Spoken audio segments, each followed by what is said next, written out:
जलविद्युत निर्मितीसाठी pump storage धाटणीच्या प्रकल्पासाठी महाराष्ट्र शासन आणि NTPC, Welspun new energy, NHPC, renew hydro power, THDC India, Torrent power, Adani green energy या कंपन्यांशी महायुती सरकारने नुकतंच सामंजस्य करार केला।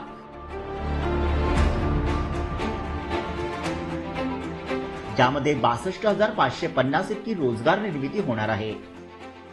उपमुख्यमंत्री देवेंद्र फडणवीस यांच्या पुढाकाराने हे विक्रमी करार करण्यात आले असून त्यातून 35,240 मेगावॅट वीज निर्मिती होणार आहे।